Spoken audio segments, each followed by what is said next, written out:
Silakan.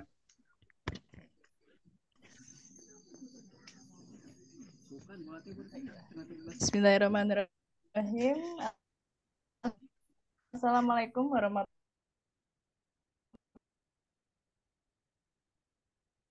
Suaranya wabarakatuh. hilang, Bagnas. Selamat malam buat Bapak dan Ibu semua dan selamat bergabung di webinar. Perkenalkan, nama saya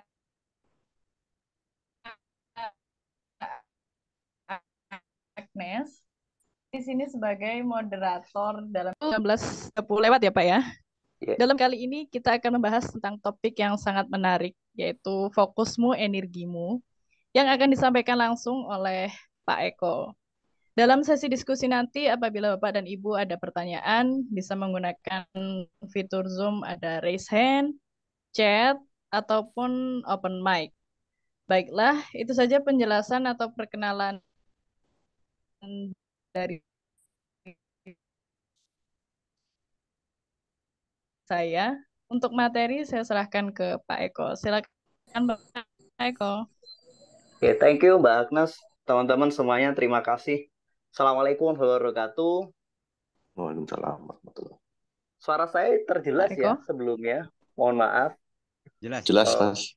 Oke, jelas. Mohon izin juga saya Mas off Eko. kamera karena ada sedikit masalah teknis. Jadi kamera saya nggak bisa dibuka, teman-teman. Kemudian pertama, saya ingin menyampaikan terima kasih. Selamat datang kembali. Selamat belajar kembali. Saya ingin menyampaikan mohon maaf lahir batin, masih dalam acara suasana Syawal kali ini. Saya berharap kita mendapatkan keberkahan dari Ramadan yang telah kita lalui dan mendapatkan kebaikan dari Idul Fitri yang juga telah kita lalui. Pertama-tama, Amin. saya ingin menyampaikan sangat-sangat bersyukur kepada Allah kita masih diberi umur panjang dan kita diberi kesempatan untuk belajar bersama lagi di hari ini. Alhamdulillah wa syukurillah la haula wala quwata illa billah. Allahumma sholli ala Sayyidina Muhammad wa ala ali Sayyidina Muhammad. Bapak Ibu, terima kasih. Izinkan saya memulai pertemuan kali ini dengan saya meminta kesempatan kepada Bapak Ibu. Saya ingin memberi kesempatan kepada Bapak Ibu semua. Sebelum kita membahas materi, ini adalah sesi yang memang kita khususkan untuk teman-teman alumni. Saya berharap teman-teman bisa, boleh nggak berbagi pengalaman selama belajar bersama kami. Progres apa sih yang diperoleh? Karena teman-teman yang ada di sini ada yang sudah mulai setahun yang lalu, hampir setahun setengah yang lalu. Jadi izin dong, yuk kita saling menginspirasi, saling berbagi. Mungkin teman-teman bisa memberikan pengalamannya atau hal yang kira-kira kalau diceritakan ini bisa memberi manfaat yang besar untuk teman-teman semua. Proses apa yang dilalui ketika bergabung ke sini awalnya bagaimana dan kemudian sekarang ada di titik mana, kendala yang dialami apa. Setiap orang punya resistensi mental mereka masing-masing. Ada mereka yang masih berjibaku dengan menunda waktu, ada mereka yang masih berjuang dengan ketakutannya, ada yang masih berjuang dengan rasa percaya dirinya. Jadi setiap kita pasti punya dalam tanda kutip challenge-nya masing-masing, tantangannya masing-masing. Jadi izin dong, saya ingin meminta kesediaan teman-teman untuk berbagi pengalamannya nih selama berproses bareng kita, bareng-bareng dengan teman-teman di ruang belajar. Biar tidak selalu saya yang membagikan, artinya saya juga ingin belajar dari pengalaman teman-teman semua. Boleh ya, kita mulai webinar kali ini dengan masing-masing saya izin setiap orang untuk sharing 1 atau 2 menit tentang apa sih yang sudah kita lalui bersama. Oke. Jadi saya boleh izin mulai menunjuk dulu dari Bu Peta, setelah itu berikutnya. Bu Peta hadir? Hadir insya Allah. Oke, Maaf boleh tapi Bang, Bu? belum buka kamera karena lagi di charge, nggak apa-apa ya Mas Eko ya? Nggak apa-apa Bu, silahkan. Jadi Oh izin iya, maaf. mulai Ibu pertama kali bertemu dengan kelas ini dan apa sih yang menjadi struggle terbesarnya, perjuangan terbesar yang ingin diperbaiki dan ada di titik mana sih hari ini? Itu sih Bu. Oke, ya Assalamualaikum semuanya teman-teman Mas Eko dan tim. Sebelumnya juga mohon maaf lahir batin. Eh, terima kasih untuk kesempatannya buat sharing. Eh, Challenge saya sih sebenarnya ikut kelas ini karena saya itu ibaratnya seperti kalau kata senior partner saya, kebetulan juga ikut juga di kelas ini, itu saya seperti apa ya, bawang yang lapisannya itu banyak sekali yang harus dikupas satu persatu gitu kan, mental blocknya itu gitu. Jadi atas saran dari senior saya itu untuk kamu ikut deh kelas ini gitu kan. Terus ternyata memang eh, saya coba langsung daftar, saya ikut dan ternyata memang apa ya, penyampaian dari Mas Eko itu benar-benar baru. Terus bukan baru sih, tapi maksudnya penyampaiannya itu bagus banget, kena gitu ya, eh, dikupas benar satu-satu gitu. Terus saya dapat dapat ada banyak beberapa perubahan lah gitu, walaupun itu penuh perjuangan gitu ya mengenai konsistensi untuk melakukannya. Salah satunya yang terapi Ho'oponopo itu gitu ya Mas Eko. Iya, Bu. Terus walaupun saya tahu apa dampaknya itu sebenarnya bagus banget gitu. Ya masih berjuang karena masih banyak yang mental block yang entah kenapa ya kok masih begini ya, masih begitu ya. Tapi dengan sekuat tenaga, dengan bantuan dari apa tentunya lebih dekat dari apa Allah, dari Allah gitu ya, dan caranya Mas Eko mungkin ini juga jawaban dari doa-doa yang selama ini yang kayaknya saya agak lelah gitu. Kenapa sih kok saya begini banget ya gitu. Ya insya Allah eh, dibuka titik terangnya satu persatu. Itu sih Mas Eko yang saya dapat dari kelas ini. Dan terus semangat insya Allah. Terima kasih Mas Eko dan tim Thank you, Bu Peta. Yang paling Ruang berat Belajar. dan sedang berproses itu di titik yang mana, Bu? Di titik eh yang mengenai konsisten untuk melakukan apa ya, yang tadi saya bilang konsisten untuk Ho'oponopo gitu setiap malam gitu kan. Oke. Terus itu maksudnya kayak gitu ya Mas Eko ya. Iya. Apa namanya, berjuang untuk merapihkan rumah gitu kan, yang entah kenapa itu kok kayaknya sulit banget buat saya gitu. Padahal itu sebenarnya hal yang paling mudah gitu, yang entah kenapa itu kok buat saya kayak masih belum. Itu sih Mas Eko.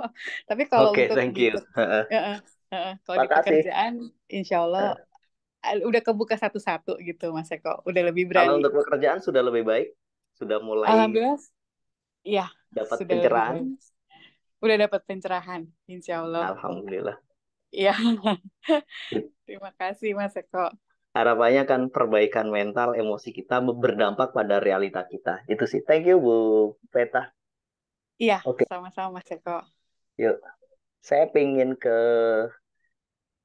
Pak Tirta dong. Boleh mungkin sharing pengalamannya. Apa sih insight yang bisa dibawa dalam keseharian setelah mengikuti kelas ini dan struggle apa sih yang masih dialami gitu. Maksudnya mungkin saya ingin memperbaiki disiplin tapi ternyata masih 70% atau 80%. Setiap orang kan pasti punya struggle-nya masing-masing gitu. Boleh dong, nanti kemudian saya izin juga berbagi nih gitu. Oke, Silakan Mas Pak Eko. Tirta. Ya, Siap. selamat malam, Mas Eko dan teman-teman semua ya. Hal baru yang saya pelajari di grup ini ya, hari ini, satu hal, saya merasa waktu itu sudah bisa melepaskan beban pikiran, memaafkan gitu ya. Tapi ternyata setelah diajari, oh ternyata masih banyak nih jangkar-jangkar yang masih terpendam yang berupa karakter di dalam itu. Gitu. Iya. Saya coba belajar, kita satu persatu bisa kita lepaskan gitu ya. Kita bisa memaafkan, bukan hanya melupakan, tapi memaafkan gitu. Iya. Selama ini masih tahapnya melupakan gitu. Mm-mm. Ternyata itu masih nyangkut. Nah, setelah kita Mm-mm. belajar bisa melupakan dan melepaskan juga, memaafkan dengan teknik yang diajari Mas Eko ya. Nah, itu Iya. ternyata lebih lega gitu, lebih lebih bersih jadinya, nggak ada bebannya. Satu Oke. persatu yang kita sangka nggak ada, ternyata masih banyak. Satu hal itu Mas Eko ya. Dan kebetulan juga saya pas momennya menghadapi kejadian tidak menyenangkan lah gitu ya. Mm-mm. Eh, Akhirnya ya lebih cepat untuk memaafkannya. Pas Oke. momennya gitu Mas Eko. Ya. Iya. Tapi kalau bicara kendala apa yang masih saya hadapi, saya pernah bertanya juga ke Mas Eko. bagaimana saya dengan lega menyampaikan sesuatu depan umum tanpa ada keraguan, ada ketakutan. Nah, itu yang masih belum bisa saya atasi sampai saat ini ya. Tapi masih berpikir banyak hal, eh, apakah ini salah atau enggak dalam keputusan, itu masih banyak keraguan-keraguan dalam ambil keputusan. Terutama hal yang berkaitan dengan kepentingan orang banyak. Itu masih masih ada di kepala, masih banyak hambatannya Mas Eko. Ya, itu mungkin yang bisa saya share ya. Oke, thank you Pak Ya, Tirta. ya. Luar biasa perjalanannya untuk melakukan forgiveness, dan memang seperti itu layer-layernya. Ini selesai, kadang ketemu ini lagi. Sebenarnya itu kayak saya selalu melogikakan bersih-bersih rumah. Yang pertama kita bersihkan yang ada di ruang utama. Kemudian mulai masuk membersihkan kamar, membersihkan apa. Ya seperti itulah Pak perjalanannya. Ya. Bersabar dengan prosesnya, insya Allah seiring dengan perjalanan waktu kita akan lebih ringan dalam menghadapi apapun. Karena Ya. ketika kita membahas tentang letting go secara teori mudah, acceptance secara teori mudah, tapi dalam mempraktekannya memang butuh kesabaran. Thank you Pak Tirta. Ya, terima kasih Mas Eko. Oke, berikutnya boleh dong Pak Nanda, gimana nih? Lama banget saya nggak diskusi sama Pak Nanda. Ya, sebelumnya saya mohon maaf mungkin dengan berbagai kesibukan yang saya Nggak alami. apa-apa Pak, karena memang tidak mengikuti Zoom beberapa kali. Padahal nggak undangannya apa-apa Pak. memang saya bahas. Ada 3 poin penting, mungkin 2 dulu yang ingin saya share kepada teman-teman semua. Yang saya alami adalah teknik yang dipaparkan di dalam kelas ini, kesimpulannya adalah simple, sangat-sangat simple gitu. Yeah. Saya mungkin sedikit membawa kepada cara kerja pikiran kita, yang salah satunya adalah dia membandingkan. Saya juga mempelajari membandingkan dengan teknik-teknik yang lain. Yeah. Karena mau tidak mau, Mas Eko, ini adalah sebuah komoditas. Iya, betul. Kita belajar bareng-bareng. Sebuah komoditas yang bisa saja orang menjual komoditas ini gitu, dengan berbagai teknik yang dibuat dalam tanda kutip, maaf ya, ribet gitu. Iya. Untuk memunculkan kesan-kesan tertentu. Tetapi sebenarnya yang saya tangkap bahwa entah itu teknik craft atau draft dan hal-hal yang lain, ini very very simple gitu, sangat simple. Berarti kan ini menggambarkan dengan isi pikiran si penyampai bahwa sesimpel itulah gitu materi yang ada di kelas ini gitu. Satu itu. Yang kedua, saya masih ingat betul bahwa energi yang paling besar yang dimiliki kita adalah keyakinan gitu. Betul. Keyakinan itu mengalahkan semuanya gitu. Itu betul. Kesimpulan yang kedua. Dan yang terakhir adalah, entah bagaimana, tapi saya yakin ini bukan kebetulan. Judul Zoom malam ini adalah Your Focus is Your Energy gitu. Saya menyadari betul dalam tahap analitik selama ini, selama belajar, ada hal yang saya abaikan dalam hal ini, fokus. Gitu. Jadi kembali lagi, bukan hal yang kebetulan. Ketika saya ngelihat judul Zoom hari ini, ternyata itu mengingatkan bahwa seolah-olah mengingatkan bahwa saya keluar dari jalur, kurang fokus gitu untuk mengerjakan sesuatu gitu. Iya. Ini sangat related gitu, sangat berkaitan sekali dengan apa yang saya lakukan hari ini. Jadi itu mungkin sharing di tiga hal yang utama dulu, Mas Eko. Demikian dulu. Terima kasih. Oke, thank you Pak Nanda. Makasih sharingnya. Luar biasa. Siapa lagi ya? Oke, Pak Yuda boleh dong. Silakan. Gitu. Iya, baik, terima kasih. Kita awali Zoom hari ini dengan kita diskusi sharing dulu. Iya, baik, terima kasih Mas Eko, terima kasih tim dan rekan-rekan Zoom.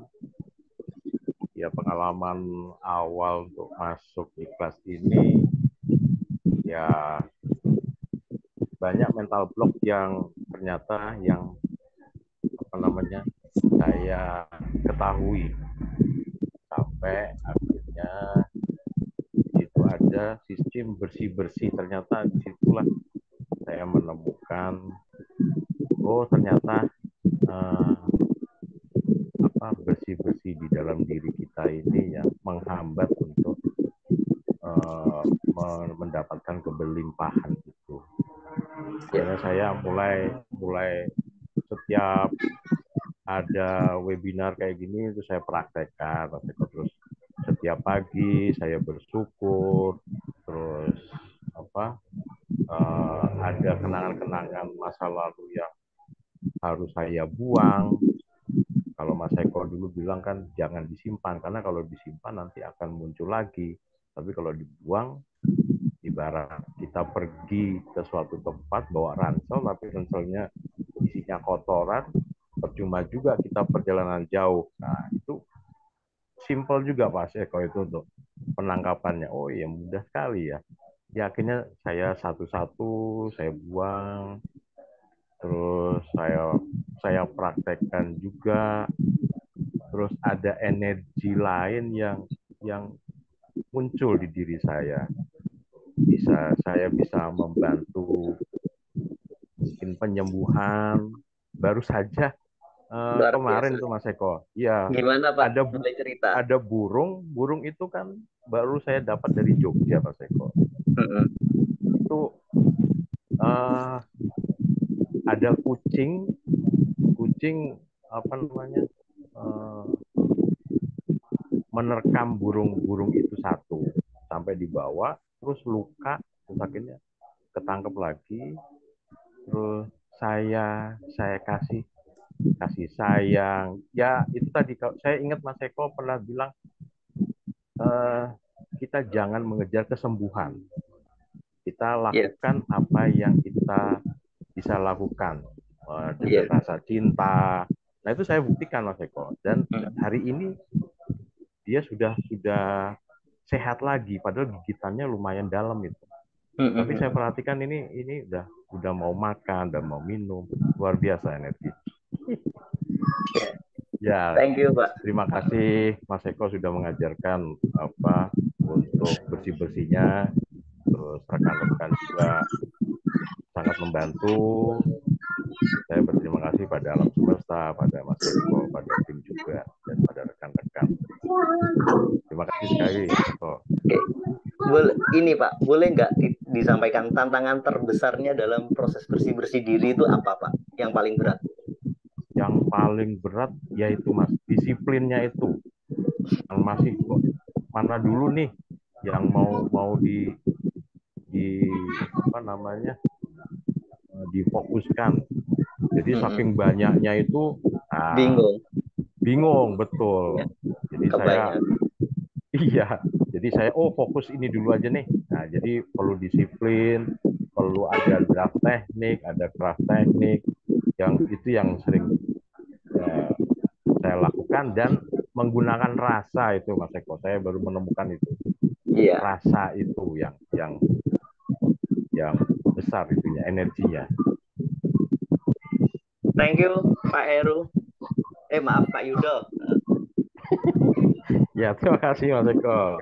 Ya. Oke, teman-teman izin saya mulai dulu, kemudian nanti yang belum sharing akan saya beri kesempatan di akhir. Jadi saya berharap di momen kali ini kita bisa saling mensupport, saling berbagi. Saya ingin cerita kenapa saya mengangkat tema ini. Sebenarnya ini adalah keresahan saya pribadi, teman-teman. Saya juga mengalami satu bias fokus yang sangat besar beberapa waktu yang lalu. Saya berharap kita melakukan sesuatu, ternyata tidak gitu. Ada distraksi yang cukup menghambat saya, yang membuat saya juga melakukan refleksi cukup lama di Ramadan akhir itu gitu. Kenapa sih saya ini gitu? Kemudian saya ikuti maunya diri saya apa? Mungkin saya sedang lelah, mungkin saya sedang butuh istirahat. Karena jujur terlalu banyak hal yang kemarin sempat saya lakukan di waktu yang sama. Butuh energi yang sangat besar. Saya melakukan satu multitasking yang juga sangat besar gitu. Dan akhirnya ya lumayan saya keteteran. Akhirnya saya mikir, oke, saya harus mulai menata fokus. Jadi ketika tadi Pak Nanda mengatakan saya harus kembali ke fokus. Sebenarnya ini juga refleksi untuk diri saya, teman-teman. Apa yang saya sampaikan hari ini adalah nasihat untuk pribadi diri saya, gitu. Dalam perjalanan saya menyusun kelas-kelas ini, bagi saya terapi terbaik adalah membantu orang lain. Jadi mengajar itu adalah bagian dari terapi pribadi saya. Bagaimana saya agar disiplin belajar, bagaimana saya agar disiplin juga menerapkan apa yang saya sampaikan. Kemudian dalam perjalanannya sebagai manusia, saya juga punya struggle-nya sendiri. Apa? Kadang ada rasa kurang sabar, kok cuman sampai di sini. Ketika rasa nggak sabar itu dan ingin segera berhasil, disitulah saya memilih untuk berhenti, kemudian merefleksikan diri, kemudian mempertanyakan. Saya benar-benar pakai teknik questioning yang paling sering saya pakai. Kenapa saya nggak sabar? Apa yang buat ini? Apa sih yang kamu kejar dan sebagainya? Sampai benar-benar melepaskan itu. Jadi mengendalikan kesabaran, terlebih dalam berproses itu luar biasa. Dalam waktu yang sama ada begitu banyak tawaran, ada begitu banyak tanggung jawab yang harus saya selesaikan, dan pada satu titik memang saya harus memilih, teman-teman. Mana yang menjadi prioritas saya dan kenapa saya harus memilih itu. Jadi materi ini lahir sebagai bentuk refleksi pribadi saya dalam perjalanan saya menata diri, yang mudah-mudahan juga bisa bermanfaat untuk teman-teman semua, gitu. Oke, kita mulai saja. Apa sih yang akan kita pelajari? Kita akan mempelajari 3 hal ini, teman-teman. Pertama, kita akan mempelajari kenapa sih fokus itu penting. Yang kedua, kenapa kita sulit fokus. Dan yang ketiga, bagaimana meningkatkan fokus kita. Jadi 3 part ini yang akan kita diskusikan. Kemudian setelah itu kita akan lanjut diskusi lagi. Kita akan berbagi pengalaman lagi. Kita akan belajar. Saya menarik sekali saya bisa belajar dari Pak Yudo tadi bagaimana merawat burung yang sakit. Saya pernah membuat satu tulisan yang dengan judul Merawat dengan Cinta. Sebenarnya tulisan itu pengalaman pribadi saya. Ketika orang tua saya masuk rumah sakit, terpaksa operasi, saya pulang dan langsung ke rumah sakit 2 hari di sana. Maka saya di situ tugas saya adalah sudahlah, apapun hasilnya, saya berserah dan saya memberikan semuanya dengan rasa cinta. Jadi di situ. Kemudian ketika teman-teman bercerita tentang ada yang sakit, ada yang apa, kemudian saya mencoba membagikan pengalaman pribadi itu dalam sebuah tulisan, dan ya saya bersyukur sekali bahwa memberi rasa yang tertinggi, yakni rasa cinta, ketika kita merawat orang-orang yang ada di sekitar kita atau benda-benda yang ada di sekitar kita atau makhluk yang ada di sekitar kita, itu adalah hal yang luar biasa. Oke, kita mulai.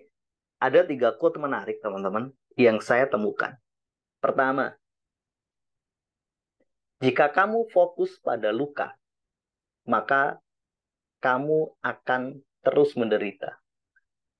Jadi, kalau kita fokus pada luka akibat kegagalan, rasa sakitnya bertambah. Kalau kita fokus pada sedih karena kehilangan, rasa sedihnya bertambah. Kalau kita fokus pada ketergesa-gesaan, maka rasa kemelekatan yang besar, ketergesa-gesaan, keserakahan itu akan bertambah. Ini adalah luka. Namun sebaliknya, jika kamu fokus pada yang baik, maka yang baik akan semakin lebih baik. Jadi, apapun itu, kalau teman-teman masih ingat, dulu kita pernah membahas tentang quantum affirmation, ada satu teknik namanya ideal condition. Apapun kondisi kita, bayangkan yang ideal. Kalaupun yang itu seburuk apapun, seperti apa sih yang kita inginkan? Sebenarnya itu kita sedang mengubah fokus, biar kita nggak fokus pada hal-hal yang luka, tapi kita fokus pada sisi baik. Bahwa di setiap kesulitan selalu ada bersama, pasti ada kebaikannya. Kemudian,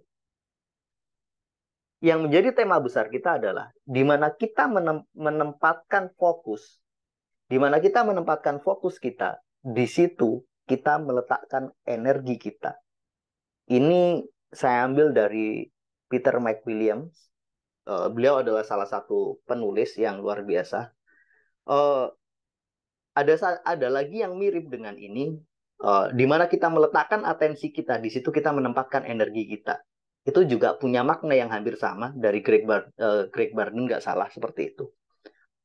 Maka sebelum kita memulai diskusi ini, quote-quote ini saya berharap ini menjadi satu pegangan untuk kita, bahwa fokus itu sebuah energi.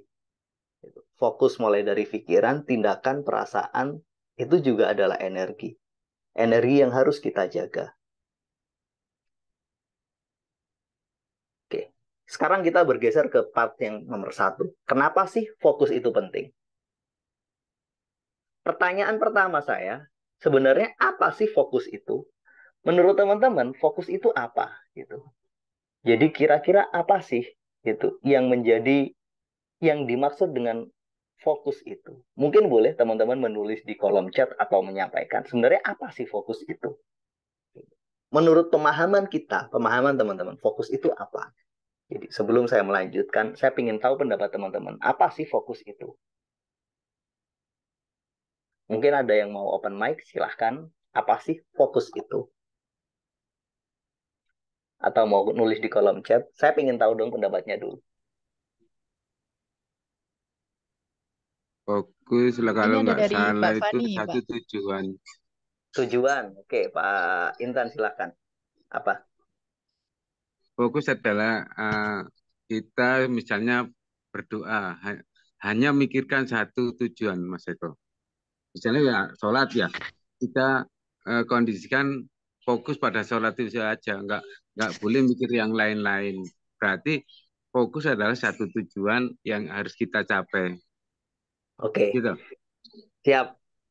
Fokus adalah satu tujuan yang harus kita tempatkan, Pak. Gitu. Iya. Oke, benar. Terus ada beberapa pendapat di chat, boleh dibacakan mungkin, Mbak Agnes? Ini ada dari Mbak Fani, Pak Eko. Yuk, Fokus silakan. adalah bagian dari tujuan untuk melangkah. Terus, Terus hal yang penting bagi kita. oke. Dari Pak Rahmat Suraya, fokus tidak multitasking dan memikirkan dan mengerjakan suatu hal sampai berhasil. Oke, sampai berhasil. Kalau dari Gawat Prayit Fokus adalah ada terpusat. Oke. Suaranya agak hilang, Mbak Agnes. Oke. Saya boleh, Eko. Mas Eko? Boleh, silahkan. Saya mungkin bukan ke definisinya ya gitu, lebih kepada Iya. istilah lain mungkin ya. Boleh. Bagi kawan-kawan yang Muslim mungkin tidak asing dengan istilah khusyuk gitu ya. Iya, betul. Dan ini sering dikaitkan dengan salat ya. Sholat. Iya. Kondisi pada saat salat gitu. Nah, saya memahami atau memaknai khusyuk atau fokus itu adalah membentuk rasa.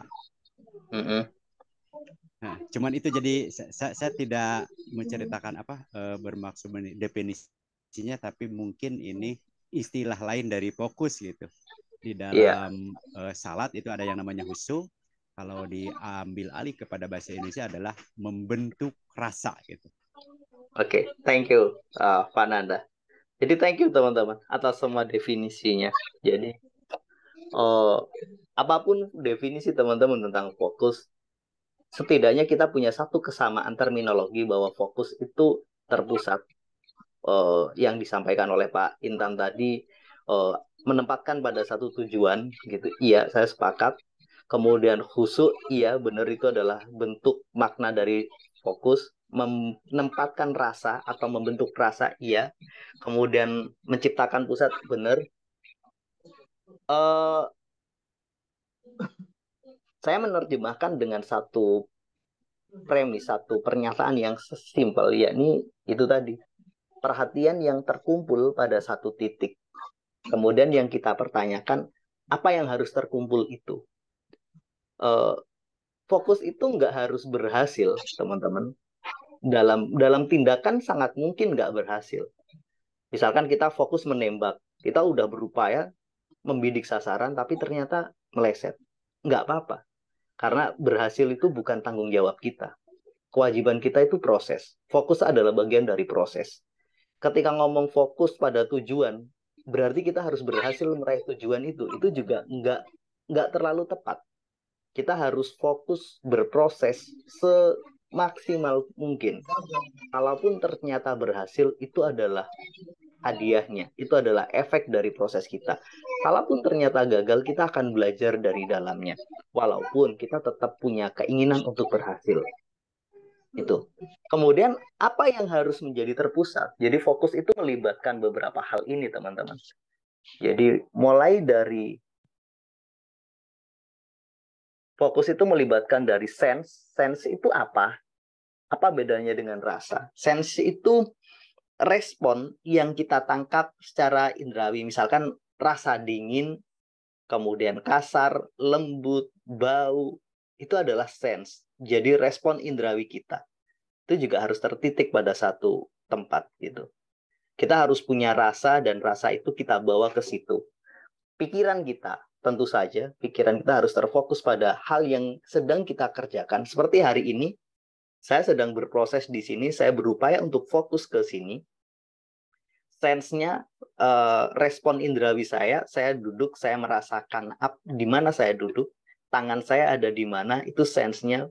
Saya berkeringat atau tidak, iya. Saya masih punya kemampuan untuk mengontrol, jadi terpusat yang terkendali, bukan kehilangan kendali.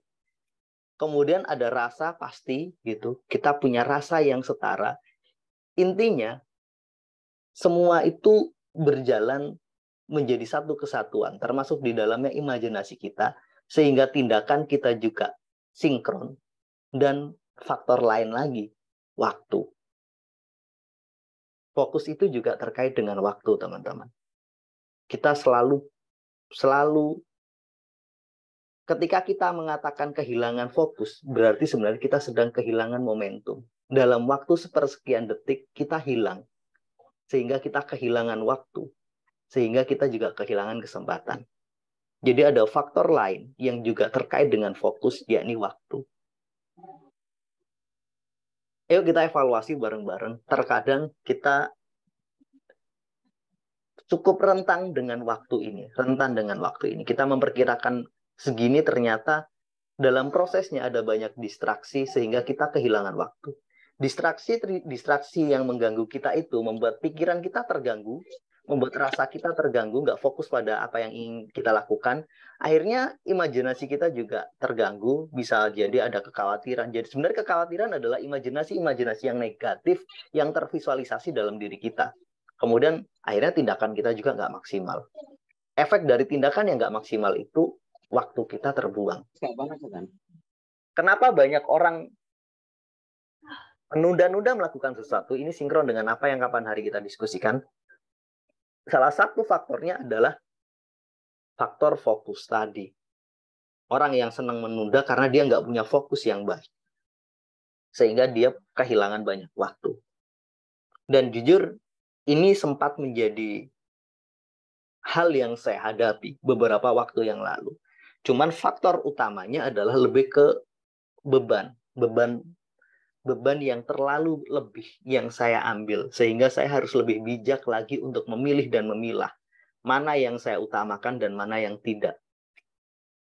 Seperti itu. Jadi fokus ini terkait dengan kesatuan dari sense, kemudian pikiran, rasa, imajinasi, tindakan, dan waktu. Kesatuan inilah yang kemudian, kenapa waktu itu penting? Karena memang waktu adalah salah satu indikator yang bisa membantu kita. Waktu itu bisa menjadi beban, bisa menjadi sangat membantu. Ketika waktu kita sudah sangat terbatas, biasanya kita bisa lebih fokus. Kita nggak bakalan lagi memikirkan hal-hal yang sifatnya distraksi, karena saya harus menyelesaikan ini. Jadi waktu adalah alat bantu yang harus kita tetapkan agar kita punya fokus.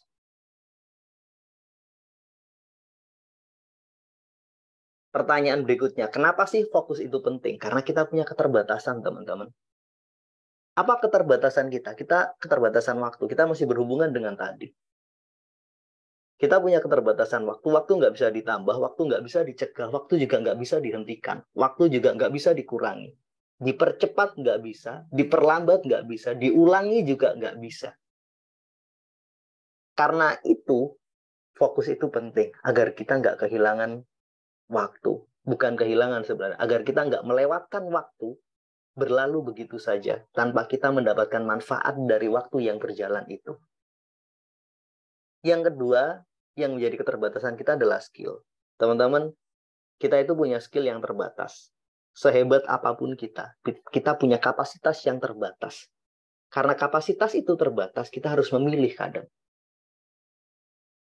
Sehebat-hebatnya seorang jagoan, katakanlah kayak kita lihat film kungfu, 1 lawan 1000, jelas kita pasti terbatas. Maka kita harus memilih. Gitu. Kemudian energi kita juga terbatas, teman-teman. Fokus hubungannya dengan energi. Kalau kita terlalu banyak hal yang menjadi titik fokus kita, energi kita terpecah. Katakanlah kita punya energi 100 nih. 100 itu kalau hanya dipakai untuk fokus pada satu hal, maka itu bisa maksimal. Tapi ternyata 100 ini kita pakai untuk 10 hal. Ya nggak usah heran. Kadang tingkat keberhasilan kita rendah. Karena memang kita kelelahan. Terlalu banyak hal yang membuat membuat overload. Sehingga energi kita sangat terbatas, sangat terkuras. Bisa jadi yang membuat fokus kita lemah bukan distraksi karena kita menyia-nyiakan waktu, tapi distraksi karena terlalu banyak hal yang membebani kita, sehingga energi kita terkuras. Jadi, kadang yang membuat kita nggak fokus pada sesuatu, karena kita dapat tawaran-tawaran menarik, yang kita sulit melewatkan, dan ini menyenangkan.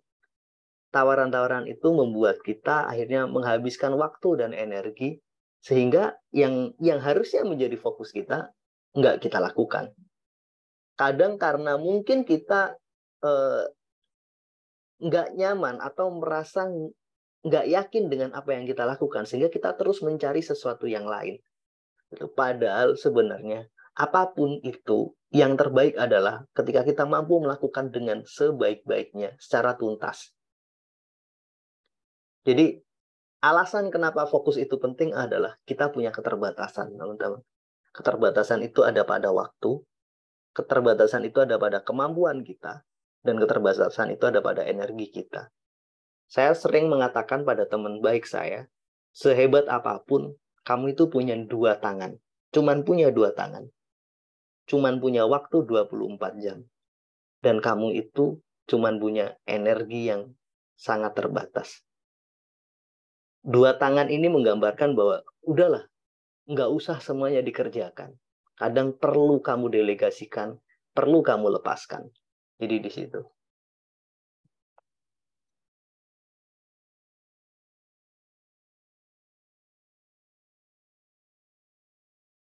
Fokus itu selalu berhubungan dengan prioritas.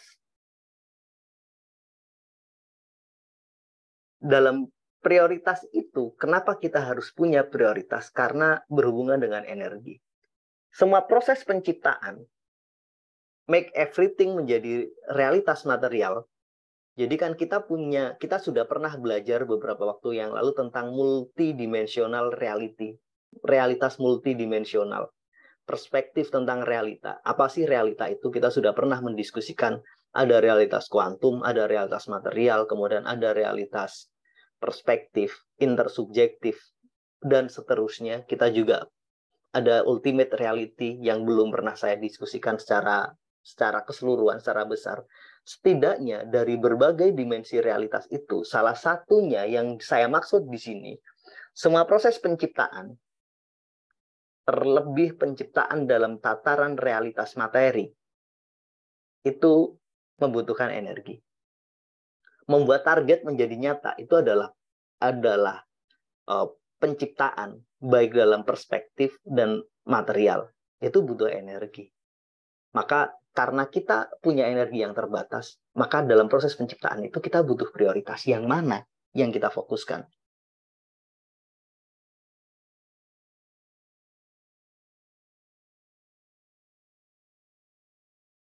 Yang terpenting adalah bahwa prioritas itu membuat kita membantu menempatkan energi di tempat yang seharusnya. Jadi fokus itu adalah cara kita menempatkan energi di tempat yang terpenting untuk mewujudkan apa yang benar-benar kita ingin raih. Apapun keinginan teman-teman, kalau kita mampu fokus di situ, kemudian kita bersabar dengan prosesnya, kemudian kita mampu mengatasi distraksinya, maka di sini, pada titik inilah, kadang ketika kita telah memilih dan berproses, yang harus kita pastikan kita yakin. Kalau kita nggak yakin dengan apa yang kita lakukan, distraksi itu mudah menggoyahkan kita. Gangguan-gangguan itu mudah membuat kita berbelok arah, mudah membuat kita nggak ke situ. Distraksi-distraksi ini yang bersumber dari ketidakyakinan terhadap apa yang kita lakukan, itulah yang mengganggu. Di sini kita butuh prioritaskan sesuatu yang benar-benar kita yakini ini baik.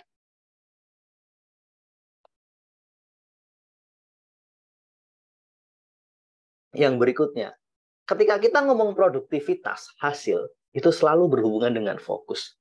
Orang-orang produktif adalah orang-orang yang mampu fokus. Produktivitas adalah gabungan dari dua hal penting. Pertama, fokus dan skill. Orang dengan fokus yang tinggi tapi skillnya rendah, produktivitasnya rendah.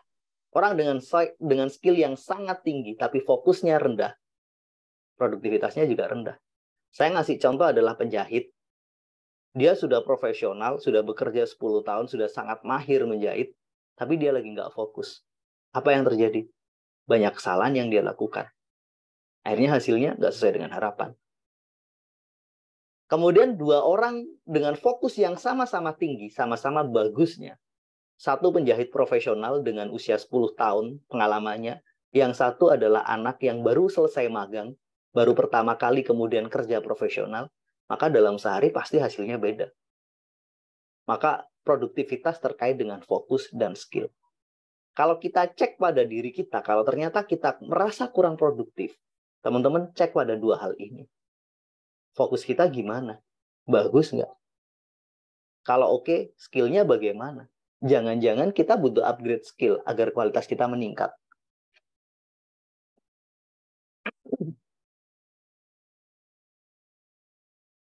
Jadi ketika kita ngomong tentang produktivitas, ngomong hasil yang baik, tujuan yang tercapai, maka dua hal ini yang harus kita evaluasi. Jadi fokus itu penting karena ini berhubungan dengan produktivitas kita. Berhubungan dengan pencapaian kita. Dan fokus bukan satu-satunya hal, ada skill di dalamnya. Skill yang tinggi tapi nggak punya fokus, dia gagal juga. Sebaliknya, fokus yang tinggi tapi skillnya rendah, dia juga nggak baik hasilnya. Produktivitasnya nggak baik juga. Maka dua hal ini kita harus punya. Ketika ngomong produktivitas, maka esensinya adalah dengan waktu yang sama kita bisa menghasilkan yang lebih baik. Lebih baik ini ukurannya kompleks. Tidak selalu kuantitas, tapi bisa jadi kualitas. Kuantitas dan kualitas bisa jadi kita kuantifikasi lagi menjadi nilai. Nilai lagi ukurannya macam-macam. Bisa nilai berupa kita konversi dalam rupiah, dalam secara finansial. Atau nilai jika kita konversi sebagai sebuah warisan, sebagai legasi. Jadi ukurannya kompleks, teman-teman. Mungkin one day kita akan mendiskusikan satu teori yang membahas tentang ukuran produktivitas. Itu menarik. Ada satu teori yang banyak orang terjebak di situ. Ketika kadang kita itu terjebak pada ukuran yang kita ciptakan. Ukuran produktivitas adalah jumlahnya banyak. Ciptakan aja yang banyak. Tapi ternyata kualitasnya rendah. Oke, berarti ukuran produktivitas ada kualitasnya yang harus tinggi. Ya cuma bisa ngasilin satu. Tapi benar-benar berkualitas. Atau dua-duanya punya standar tertentu dari sisi kualitas dan punya target tertentu dari kuantitas. Kemudian ada quality control itu. Atau yang lainnya, value-nya. Jadi di situ.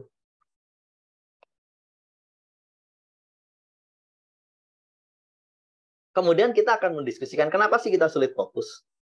Distraksi tentu saja. Yang membuat kita sulit fokus adalah distraksi. Ada 3 model distraksi yang sangat mungkin kita alami. Pertama, fisik, teman-teman. Fisik itu apa? Semua yang tampak secara material. Lagi ngerjakan apa, ada temen ngasih film bagus. Ini ada film bagus. Itu udah distraksi. Lagi ngerjakan apa, istirahat, capek, kemudian kita pegang HP, scroll di media sosial, lihat lama, itu udah distraksi lagi. Secara fisik, semua hal yang secara indrawi, secara panca indera dapat kita akses. Misalkan nih, lagi ngerjakan sesuatu, tiba-tiba ada bau yang lumayan menyenangkan, bau makanan yang, wah ini bikin lapar. Akhirnya karena lapar, pikirannya nggak fokus ke kerjaan, cari makanan. Lagi ngerjakan sesuatu serius, istirahat sebentar, lagi ada satu musik yang cukup memilukan, yang membuat kita teringat masa lalu, yang membuat kita kecewa, akhirnya moodnya terganggu. Itu adalah distraksi. Maka teman-teman kenali distraksi-distraksi ini. Distraksi fisik adalah sangat terkait ketika kita berproses menyelesaikan sesuatu di saat tertentu. Kalau distraksi fisik mengganggu, iya, tapi lebih mengganggu ketika distraksinya bersumber dari pikiran. Kalau distraksi fisik itu mengganggu pekerjaan kita hari itu, sebenarnya sumber dari distraksi fisik itu adalah pikiran kita. Ketika kita tidak nyaman, ketika kita merasa ini bukan sesuatu yang saya inginkan, ketika kita menganggap ini salah, ketika kita menganggap ini nggak seharusnya saya lakukan, maka pikiran kita akan terganggu. Gitu. Atau ketika kita lagi memikirkan sesuatu yang kita nggak punya prioritas pikiran, ketika di kantor mikirin rumah, ketika di rumah mikirin kantor, itu juga jadi distraksi. Atau kita memikirkan pekerjaan yang lain, gitu, mengkhawatirkan pekerjaan orang lain, atau kita ketika mengerjakan satu proyek A, kita juga di saat yang sama mengerjakan proyek B, proyek C, sehingga pikiran kita terpecah ke beberapa titik. Ini juga jadi masalah. Jadi distraksi-distraksi ini coba kenali apa dan pertanyakan. Saya mempertanyakan distraksi itu. Kenapa kamu begitu? Kenapa ini? Jadi saya ambil kertas kadang, saya ambil ballpoint, saya tulis semua jawaban pikiran saya. Kenapa saya gagal fokus? Kenapa kamu lebih suka melakukan ini daripada pekerjaanmu? Kenapa kamu harusnya melakukan ini? Jadi kadang sabotasenya adalah dari pikiran bawah sadar. Sehingga kita nggak bertindak sesuai dengan rencana kita. Ketika kita gagal fokus dan rencana kita berantakan, saya ingin berpesan ke teman-teman, nggak usah berjanji. Oke, saya mau berjanji, besok saya akan memperbaiki. Nggak usah. Karena janji yang kita sampaikan, komitmen itu biasanya justru menjadi beban yang lebih berat untuk kita. So, gimana solusinya? Berdoa kepada Allah. Ya Allah, ampuni saya karena saya hari ini gagal fokus. Kita akui penyebabnya ini, tolong saya. Minta bantuan kepada Allah. Saya besok ingin seperti ini. Saya punya target melakukan ini, ya Allah. Saya berserah. Dengan izin-Mu, saya ingin melakukan ini. Karena teman-teman, ketika kita berjanji, oke saya berjanji, saya akan melakukan ini. Seberapa sering kita berjanji dan ternyata kita gagal. Janji pada diri sendiri. Yang berikutnya adalah distraksi emosi, teman-teman. Kadang kesedihan menjadi penghambat kita fokus. Kadang rasa gembira yang berlebihan menjadi distraksinya. Berbagai sumber-sumber yang ada di rasa kita ini bisa mengganggu fokus kita. Kemudian apalagi yang membuat kita nggak bisa fokus? Ini teman-teman, kadang kita itu terlalu serakah.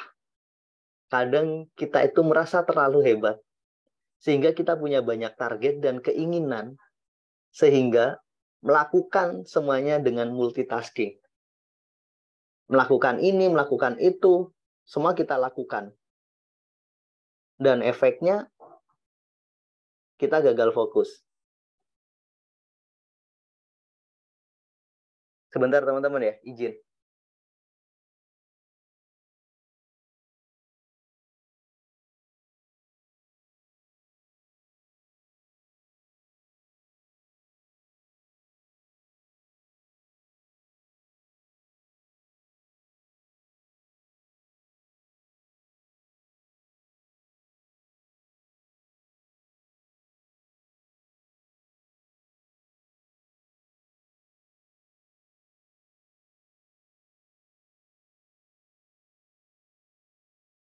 Oke, mohon maaf, ini tadi ada tamu sebentar. Sudah.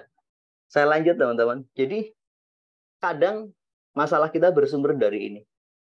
Banyak target, banyak pekerjaan yang sedang kita lakukan. Pertanyaannya, kalau gitu multitasking nggak boleh sama sekali. Boleh dengan batas tertentu. Ketika semuanya lagi dalam proses membangun fondasi, katakanlah teman-teman punya satu bisnis dan sedang membangun satu bisnis, kemudian bangun bisnis berikutnya, padahal ini belum settle, belum benar-benar kuat, maka di sini problemnya. Multitasking itu boleh kalau satu sudah settle, satunya baru kita bangun lagi. Atau jika memang teman-teman punya kemampuan dan yakin mampu melakukannya. Jadi, ini sempat saya alami, terlalu banyak hal yang harus saya selesaikan, sehingga membuat sangat lelah, sehingga secara produktivitas akhirnya nggak baik. Inginnya dapat banyak, tapi ternyata enggak. Ini malah menghambat. Gitu. Jadi kondisi-kondisi ini yang membuat kita gagal fokus. Kita itu merasa hebat dan punya terlalu banyak hal.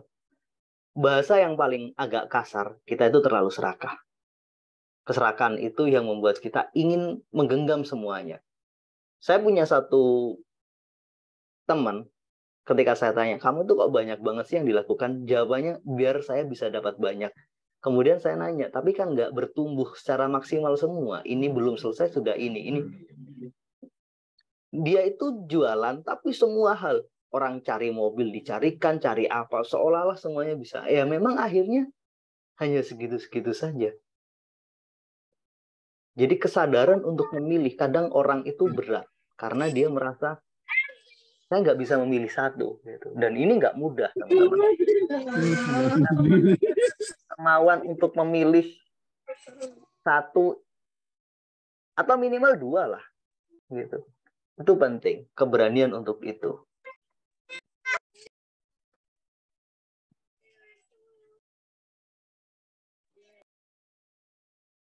Oke, sebentar.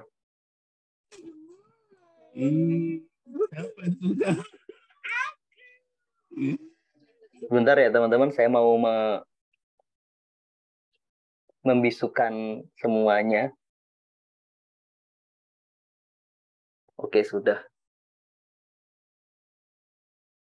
Jadi keinginan untuk melakukan semuanya dalam satu waktu itulah yang membuat akhirnya kita kehilangan fokus, teman-teman. Terlalu banyak hal.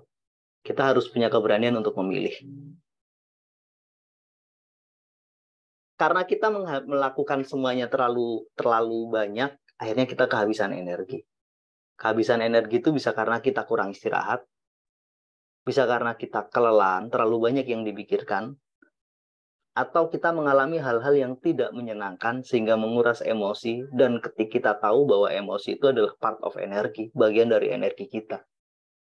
Habis marah-marah pasti lemes, udah nggak bisa fokus itu. Sedih yang berlebihan itu juga menguras emosi dan menguras energi. Jadi salah satu yang membuat kita nggak bisa fokus adalah kita menguras energi, kehabisan energi. Dari beberapa hal tersebut, ada baiknya teman-teman kita pahami apa yang membuat kita gagal fokus. Sebelum saya lanjut ke part 3, saya kembalikan dulu ke Mbak Agnes. Mungkin ada pertanyaan, Mbak Agnes? Atau teman-teman? Silakan buat Bapak Ibu kalau ada pertanyaan. Atau mungkin ada yang mau di-sharingkan, atau mengalami yang sisi yang bagian mana dari distraksi-distraksi tadi? Silakan yang mau sharing. Oke. Kalau nggak ada, tulis di kolom chat, lanjut ya teman-teman.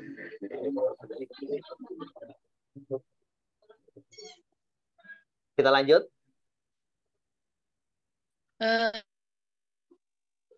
Sebentar Pak. Oh, kata Mbak Fani lanjut ini. Oke, sip. Thank you. Oke. Teman-teman, bagaimana cara kita agar bisa meningkatkan fokus? Pertama, kenalilah apa yang membuat kita gagal fokus. Rumusnya apapun itu selalu sama. Mapping, kenali, memetakan. Ambil waktu, refleksi sejenak, apa yang membuat saya gagal fokus. Apa yang membuat saya kehilangan fokus? Gitu. Dengan mengenali itu, baru kita bisa memperbaikinya. Temukan masalahnya, baru temukan solusinya. Gitu. Analisis penyebabnya, baru kemudian perbaiki secara bertahap. Jadi ketika kita sudah mengenali apa yang menjadi fokus, apa yang menjadi gangguan-gangguan kita, pada titik itu kita akan lebih mudah bagaimana memperbaikinya. Karena memperbaiki sesuatu yang sudah kita kenali itu jauh lebih baik, lebih mudah daripada memperbaiki sesuatu yang kita sendiri juga nggak ngerti apa yang harus diperbaiki. Cuman selalu ngomong, aduh saya tuh kok gagal fokus ya. Kenapa gagal fokus? Ya nggak tahu, sulit banget fokus. Itu PR-nya teman-teman. Kalau teman-teman masih ada di fase itu, coba kenali. Dari beberapa paparan yang tadi saya paparkan, apa yang menjadi sumbernya? Apa yang menjadi sumber fokus, sumber ketidakberhasilan kita? Apakah itu distraksi secara fisik? Saya tuh misalkan ada orang yang saya tuh sangat sering yang membuat saya gagal fokus itu adalah distraksi fisik. Apa? Ada aja teman-teman yang selalu meminta bantuan saya untuk menyelesaikan pekerjaan dia, untuk membantu dia ini itu dan sebagainya. Akhirnya saya nggak bisa untuk menolaknya. Dan memang distraksinya benar-benar dari sumber eksternal. Dia tidak punya kemampuan untuk mengatakan tidak. Dan memang itu nggak mudah. Gitu. Saya pernah ada di posisi itu, sulit banget mengatakan tidak. Gitu. Padahal saya punya punya target yang harusnya saya selesaikan, tapi justru waktu pikiran saya terbuang untuk menyelesaikan atau membantu orang lain. Bukan berarti kita nggak boleh membantu mereka. Kita harus sadar diri gitu. Kalau memang itu sesuatu yang sangat mengganggu dan bertentangan dengan kita, ada baiknya kita juga minta maaf gitu. Tapi ini yang paling ngerti adalah teman-teman sendiri. Jadi mulai kenali, apa sih yang sering mengganggu kita? Atau saya itu lebih karena emosi masa lalu gitu. Ketika melakukan ini, keinget nih bayang-bayang yang kegagalan, bayang-bayang apa dan sebagainya. Yuk, rilis. Artinya kita butuh merilis semuanya. Berarti sumbernya adalah masalah emosional kita, masalah mental kita. Jadi kenali apa yang menjadi kegagalan kita ketika fokus. Kalau kita, atau kita nggak hadir di hari itu, nggak present moment, ya berlatih. Masih ingat berlatih berhenti sesaat, teman-teman? Sebelum melakukan sesuatu, berhenti sesaat, niatkan, berdoa, kemudian lakukan. Ini adalah latihan fokus di present moment. Hadir di sini. Atau saya itu distraksinya pikiran. Saya sering menghayalkan hal-hal di masa depan sehingga nggak ngapa-ngapain. Bedanya visualisasi dan hayalan adalah kalau visualisasi, setelah divisualisasikan kita stop, kita bertindak. Nggak cuma tidur. Kita hidup di dunia realita. Tapi kalau hayalan, dia berhayal, besoknya berhayal lagi, terus berhayal tanpa melakukan sesuatu. Dan hayalannya berubah-berubah. Sekarang berhayal rumahnya A, besok rumahnya B, besoknya lagi rumahnya C, sekarang mobil A, mobil B, mobil C, sekarang dia berhayal jadi pengusaha, besok dia jadi presiden. Itu namanya hayalan, selalu berubah-ubah. Kalau visualisasi, salah satu cirinya adalah konsisten, sama yang kita bayangkan. Setelah kita bayangkan, kita merasa semuanya tercapai, kita action. Kita lakukan aktivitas normal kita. Jadi bisa jadi yang membuat itu adalah distraksi pikiran. Karena kita terlalu sering berhayal. Atau mungkin ketakutan. Silahkan teman-teman kenali. Gimana cara mengenali distraksinya?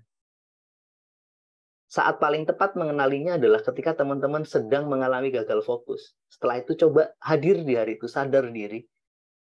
Yang tadi saya ceritakan, saya bertanya pada diri saya, kenapa? Saya membiarkan diri saya menemukan jawaban. Maka jawaban-jawaban itu menjadi alat evaluasi kita.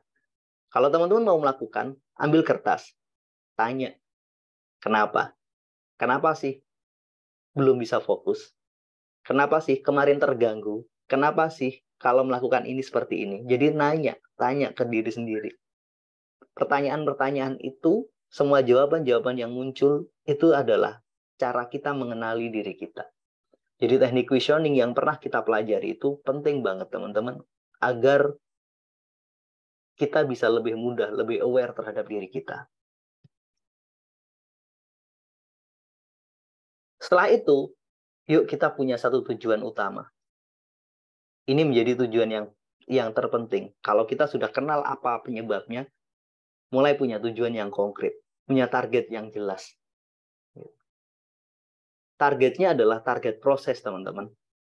Kalaupun target hasil tetap, jadi gini, kita punya dua target dalam satu waktu. Target hasil sekaligus target proses. Target hasil kita fokus kepada Allah. Ya Allah, ini target saya, izinkan semua terjadi.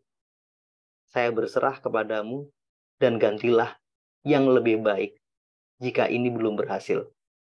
Gitu. Izinkan saya mencapainya atau yang lebih baik. Itu juga cara untuk berserah atas tujuan. Kemudian kita punya target proses. Apa saja yang harus kita lakukan.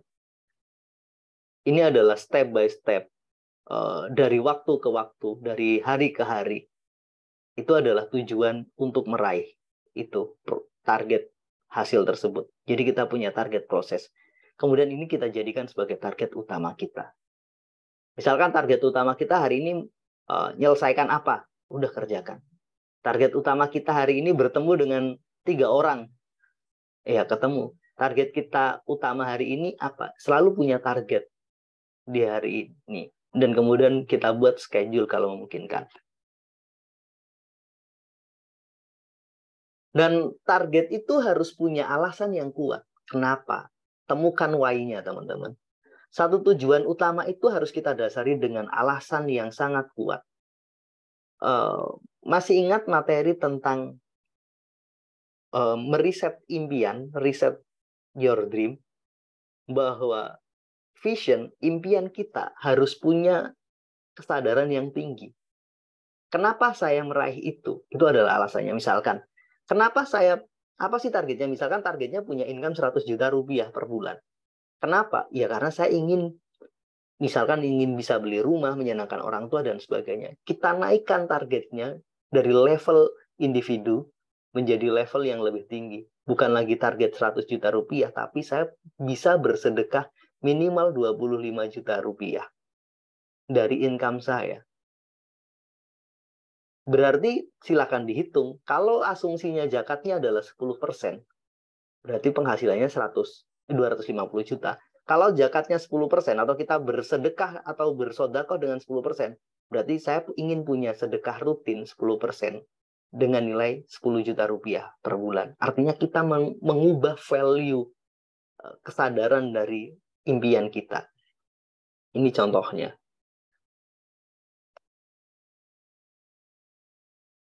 Berikutnya kita punya prioritas, teman-teman.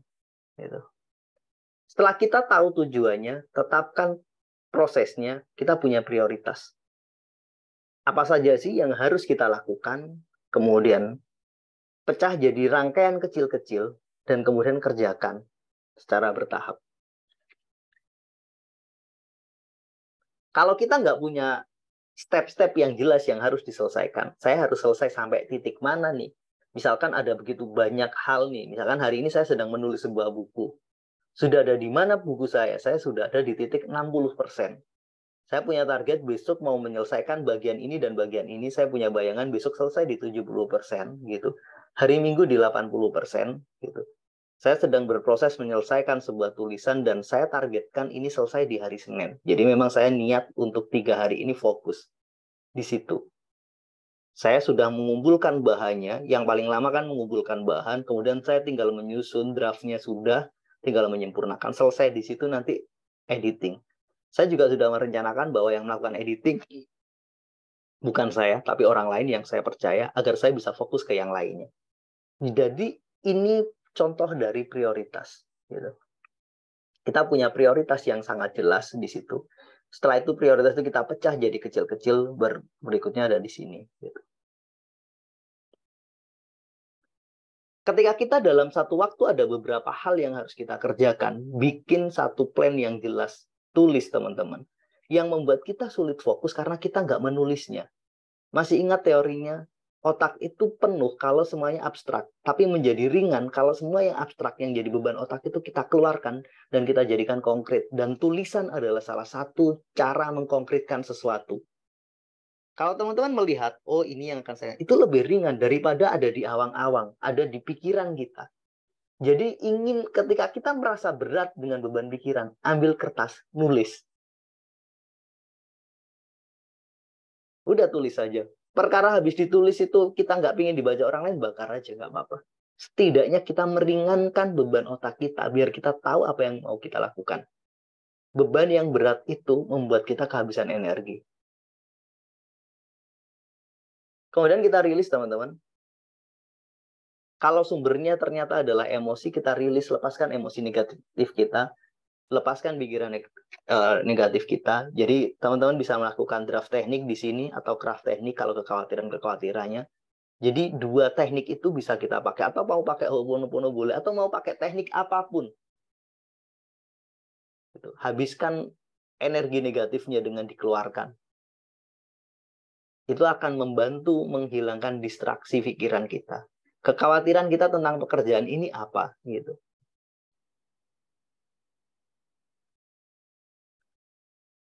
Dan yang terakhir, teman-teman, isi saldo energi kita. Ingat, fokus adalah energi, teman-teman. Ketika kita terlalu fokus pada banyak hal, maka energi kita terpecah. Kalaupun ingin kita meraih semuanya, kita harus punya saldo energi yang cukup. Pertama, secara fisik, istirahat, teman-teman, olahraga, dan makan yang baik, yang berkualitas. 3 hal ini adalah yang kita lakukan secara physically, agar kita punya energi fisik yang cukup untuk beraktivitas. Yang kemudian, dari sisi yang lain, biar kita punya skill, maka kita butuh belajar meditasi atau traveling. Kenapa traveling itu penting? Ya, karena di situ kita sedang merefresh diri, menemukan insight-insight berbeda. Traveling itu, maka ketika kita teman-teman belajar tentang mindfulness, ada namanya satu teknik namanya outdoor cool and exercise. OC. Jadi outdoor itu kita harus keluar, jalan-jalan, entah kemanapun, tanpa tujuan nggak apa-apa, yang penting kita punya waktu yang jelas. Oke, saya capek 2 jam ini, saya ingin relax. Jalan kemana terserah. Nikmatin itu, outdoor, cool, cari tempat yang dingin. Di luar yang sifatnya dingin, dan exercise. Ada aktivitas fisik di situ. Jadi, traveling atau berjalan-jalan, apapun bentuknya, entah jalan kaki, atau mungkin kita pergi ke satu kota, ke tempat lain, misalkan, diniatkan untuk bagian dari refresh. Cari dengan suasana itu, OCE itu. Outdoor, cool, and exercise. Exercise itu ada aktivitas fisiknya. Bisa pergi ke air terjun, kemudian ke puncak, kemana. Yang penting ada aktivitas yang secara fisik yang membuat kita bisa berkeringat. Itu adalah bagian dari cara kita merilis diri, cara ngisi saldo energi kita juga. Gitu. Dengan catatan, ini juga nggak mengganggu saldo finansial kita. Jangan-jangan kita dengan dalih mengisi saldo energi secara finansial juga ini mengganggu. Artinya semua terencana. Kemudian konsep saldo energi dalam perspektif kuantum, realitas kuantum, ini adalah menebarkan kebaikan dengan berbagai bentuknya. Mulai dari melakukan journaling, jurnal syukur, melakukan afirmasi, membantu orang lain, memberi, bersedekah, semua rupanya, semua ragamnya, berdoa, beribadah, kemudian mendoakan untuk orang lain. Kita berdoa untuk kebaikan orang lain. Jadi kita membantu tidak hanya secara fisik, tapi juga membantu secara spiritual. Gitu. Jadi ini cara lain, teman-teman. Kalau merasa kehilangan fokus, mungkin teman-teman butuh istirahat. Butuh isi saldo energi secara fisik. Mungkin teman-teman butuh upgrade skill kualitas diri, atau mungkin butuh meditasi untuk menenangkan diri, atau mungkin butuh traveling.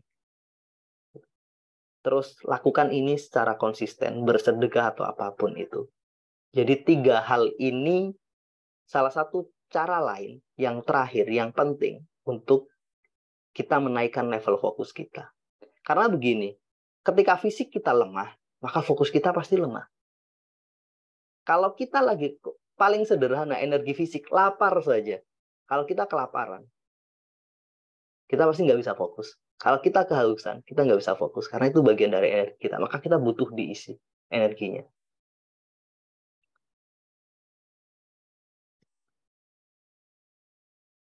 Oke, teman-teman, itu pemaparan dari materi hari ini.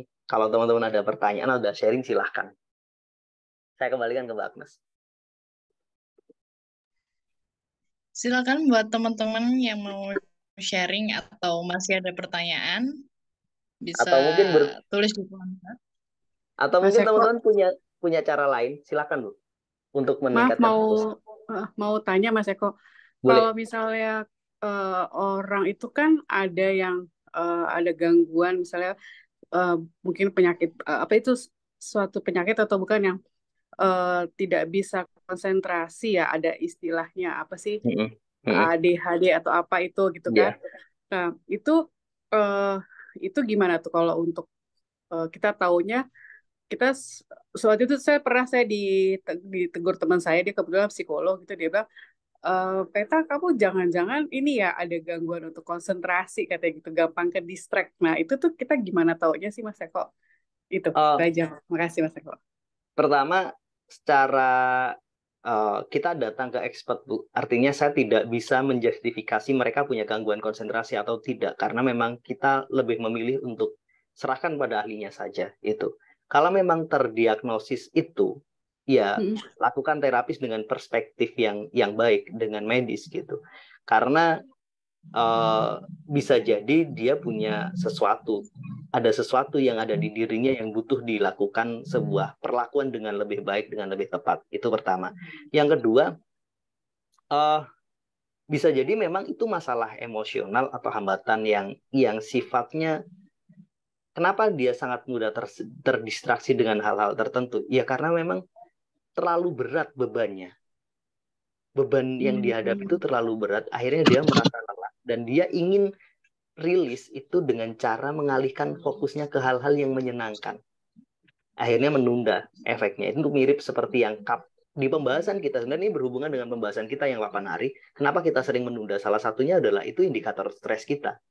Jadi ada hormon kortisol yang mungkin diproduksi, yang ketika kita menundanya, kemudian diproduksi endorfin atau hormon yang menyenangkan, yang membuat kita merasa nyaman. Jadi seperti itu sih Bu. Artinya kalau untuk mendiagnosis, kita serahkan ke ahlinya, datang ke psikiater atau ke dokter atau ke psikolog yang memang punya alat tesnya. Gitu. Oh, oke, Dan baik. sembarangan Ya, mendiagnosis itu sih. Gitu. ya, baik. Makasih Mas Eko. Oke, thank you Bu. Gimana Sama-sama. Mbak? Ada lagi? Mungkin di kolom chat? Ada lagi buat teman-teman yang mau bertanya? Di kolom chat Mbak Agnes Ada Mas mungkin. Eko. Ya, silakan. Mas Rahmat. Silakan. Ya, ya Mas Eko. Terima kasih.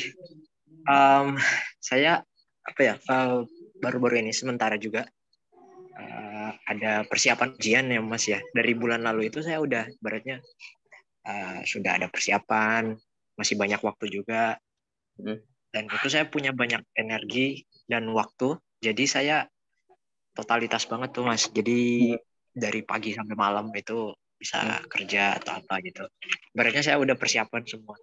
Tapi pas apalagi pas puasa itu ya, jadi saya totalitas banget waktu puasa itu, ini juga persiapannya.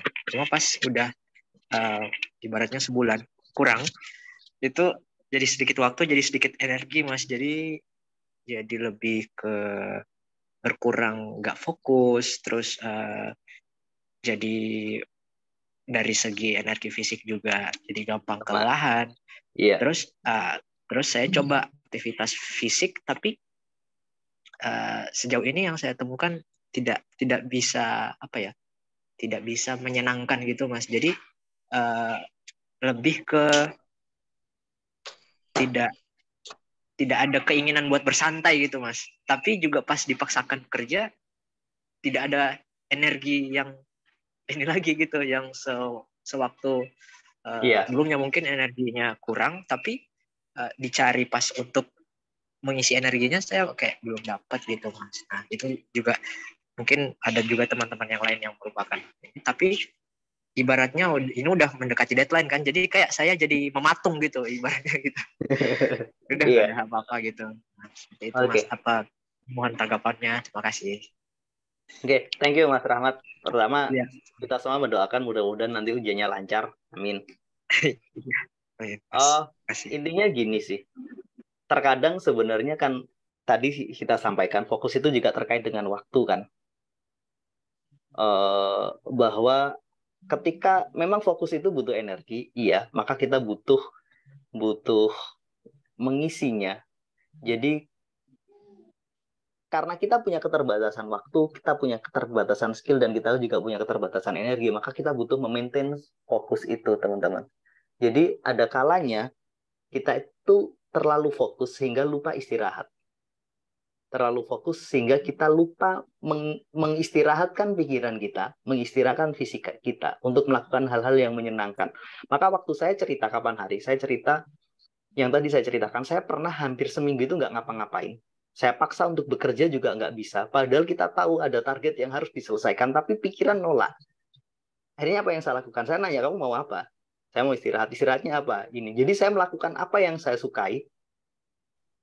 Gitu. Oke, saya kasih waktu 3 hari. Jadi benar-benar saya 3 hari itu nggak ngapa-ngapain. Kadang memang kita butuh istirahat. Gitu. Karena kekhawatiran kita. Yang kedua, pengalaman saya ketika saya menghadapi ujian atau menghadapi hal-hal yang berat seperti itu, saya menyelesaikan di 2 hari sebelum ujian atau apa, atau beberapa hari. Saya cukup sampai di situ. Saya cuma bilang, oke, saya sudah cukup belajar. Ini batas terbaik saya. Sekarang saya butuh waktu untuk mengistirahatkan semuanya, agar pada saat saya pakai untuk di hari H, kita siap. Ini mirip seperti kalau di maraton kan ada konsep carbo loading kan. Bagaimana kita mengisi energi sebelum kita dipakai untuk lari besok. Biasanya misalkan lomba maratonnya di hari Minggu, mereka di hari Jumat itu udah relax, santai, nggak berlatih, nggak apa ya, cuma jaga makan, jalan-jalan, have fun. Sabtu itu makan apa. Jadi benar-benar menjaga diri agar kita siap. Jadi kadang kita nggak yakin dengan persiapan kita. Karena kita nggak yakin dengan persiapan kita, nggak percaya dengan diri kita, akhirnya kita memaksakan diri untuk terus belajar. Jadi kadang kita butuh memahami batas diri kita. Terlalu berlebihan itu nggak baik sih, Mas. Jadi coba tanya, ajak diskusi diri sendiri. Kamu maunya apa? Kamu capekmu di mana? Gitu.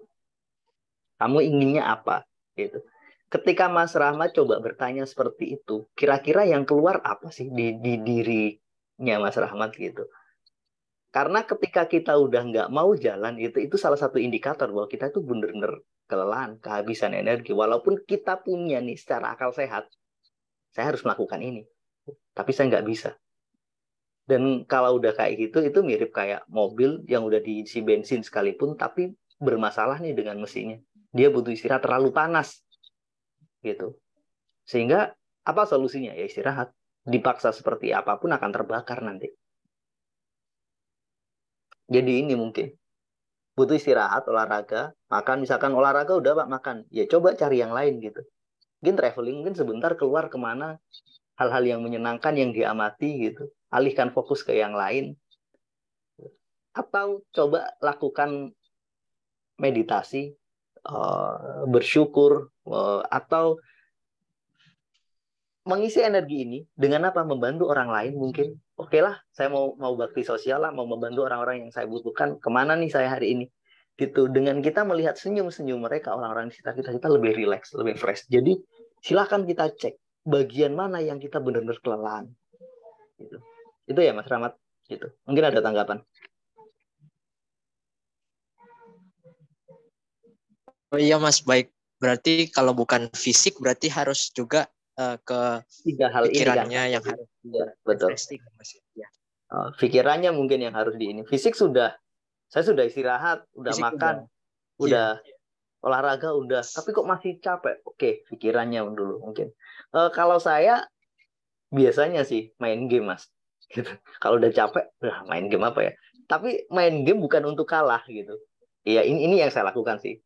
Main game apa ya yang kira-kira levelnya sedang, yang kira-kira kalau saya main saya pasti senang. Bukan untuk benar-benar untuk ini endorfin aja sih, untuk dapat rasa kepuasan saya menang gitu aja sih. Setelah itu ya udah gitu. Kalau kadang seperti itu. Jadi temukan cara kita sendiri untuk mengistirahatkan diri kita. Istirahat itu kan nggak cuma fisik, tapi juga pikiran. Kadang psikologis. Kadang juga bisa jadi emang kita butuh energi-energi baik dari sekitar. Yang itu tadi. Atau yang teknik kalau di mindfulness itu, yaitu tadi salah satunya itu outdoor, kemudian cool, Mungkin di sana dingin ya pastinya. Kemudian ada exercise-nya secara fisik gitu. Mungkin jalan aja, mungkin whatever lah, apapun itu. Jadi mulai temukan itu, Mas Rahmat. Oke, cukup. Baik Mas Eko, terima kasih. Mudah-mudahan bisa membantu. Teman-teman yang lain gimana? Ada yang mau di-sharingkan?